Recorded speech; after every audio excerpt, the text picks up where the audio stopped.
आपको सीधे लिए चलते हैं गुजरात, चूंकि अनुराग ठाकुर इस वक्त वहां पर प्रेस कॉन्फ्रेंस करें, आप भी सुनिए। गरीब कल्याण यही भाजपा की पहचान। और इस बार भी भारतीय जनता पार्टी ने, माननीय राष्ट्रीय अध्यक्ष ने संकल्प पत्र जारी करते हुए जो कहा, बेटियों के लिए केजी से पीजी तक की शिक्षा मुफ्त में होगी, मेधावी छात्राओं के लिए स्कूटी मुफ्त में मिलेगी, तो हमारी बुजुर्ग महिलाओं के लिए 60 साल से ज़्यादा वाली के लिए बस में मुफ्त सेवा मिलेगी, और भाई और बहनों, रसोई गैस का सिलेंडर, शौचालय, पक्का मकान, ये तो नरेंद्र मोदी जी की सरकार ने गुजरात ही नहीं बल्कि पूरे देश भर में देने का काम किया है। जो कांग्रेस 60 साल में नहीं कर पाई, मोदी सरकार ने 8 साल में करने का काम किया है। और अगर मैं यहाँ पर कहूँ, गुजरात के युवाओं ने तो गुजरात को विकास को नए पंख लगाए हैं और उड़ान भरी है। और इसी दिशा में गुजरात में निवेश कैसे आया, आज की युवा पीढ़ी के सामने मैं विशेष तौर पर इस बात को रखना चाहता हूं, क्योंकि शायद 22 साल पहले तो उनको पता भी नहीं था, 30 साल पहले पता नहीं था गुजरात में क्या था। गुजरात में शायद ही कोई वर्ष ऐसा जाता होगा जब दंगे ना होते हों, जहां पर हिंसा ना होती हो।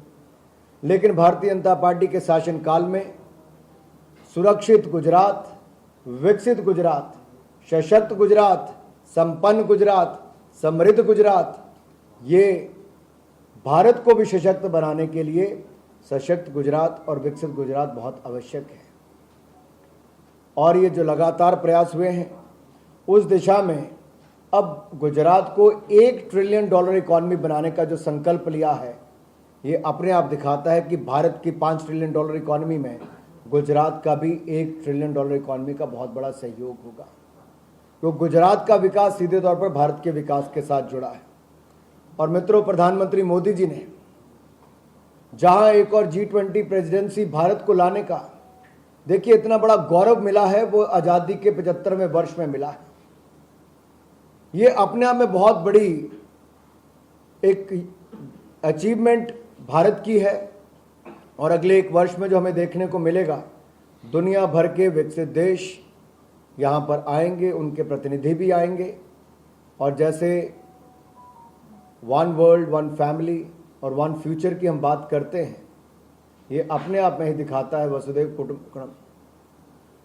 कुटुंबकम के बात जब करते हैं तो विश्व को साथ में ले जाने की बात करते हैं। और गुजराती चाहे गुजरात में हो या विश्व भर में हो, अपना योगदान हर तरफ दिया है। और खेल एक ऐसा क्षेत्र है जहां पर गुजरात आज से कुछ वर्ष पहले शायद कहीं नहीं था, लेकिन मोदी जी ने खेल महाकुंभ से शुरुआत की, उसके बाद भूपेंद्र भाई ने उसको आगे बढ़ाया। इस साल गुजरात ने देखा कि जो पिछले कई वर्षों से नेशनल गेम्स नहीं हो पाई, मात्र 3 महीने के समय में 36वीं नेशनल गेम रिकॉर्ड समय में और रिकॉर्ड गेम्स करवाने का काम किया तो गुजरात ने किया। गुजरात की क्षमता है। नारायणपुरा में 600 करोड़ रुपए की लागत से जो स्टेडियम बन रहा है, मल्टी स्पोर्ट्स कॉम्प्लेक्स, वो अपने आप में भविष्य में बड़ी खेलों का आयोजन करेगा। दुनिया का सबसे बड़ा क्रिकेट स्टेडियम गुजरात के अहमदाबाद में बना है।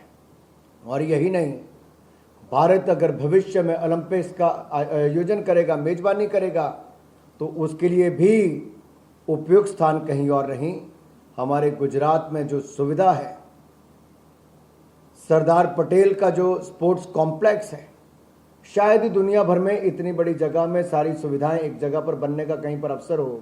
गुजरात उस दिशा में काम कर रहा है। जब कोई बड़ी सोच की बात आती है, बड़े काम करने की बात आती है, तो गुजरात का नाम सबसे पहले आता है। और गुजरात की बड़ी सोच ही गुजरात को आगे लेकर जा रही है।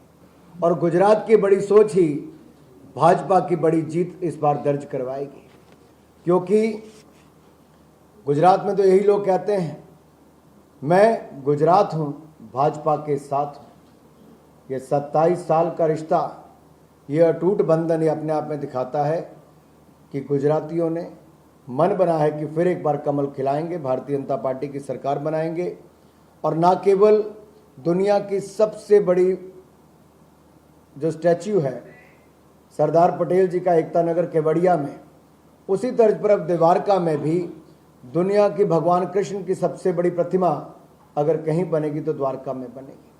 अगर पूरा कॉरिडोर बनेगा, एक रिंग रोड भी ऐसा बनेगा जहां पर सभी ऐसे आस्था के केंद्रों को जोड़ने का काम किया जाएगा।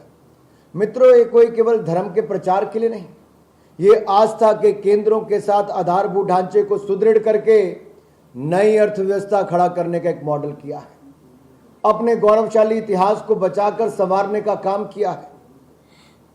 और मैं तो ये कहूंगा, कला संस्कृति संगीत को तो बढ़ावा दिया है। दिव्य और भव्य सोमनाथ मंदिर बनाया, दिव्य और भव्य सोमनाथ धाम बनाई, दिव्य और भव्य केदारनाथ धाम बनाई, दिव्य और भव्य काशी विश्वनाथ धाम बनाई, दिव्य और भव्य अयोध्या धाम में भव्य राम मंदिर बन रहा है। बुद्ध सर्किट बनाया, हेमकुंड साहब में रोपवे बनाया, करतारपुर कॉरिडोर को खुलवाया। ये केवल आस्था के केंद्र नहीं, अब अर्थव्यवस्था के भी एक बड़े केंद्र बने जहां से रोजगार स्वरोजगार के अवसर बने।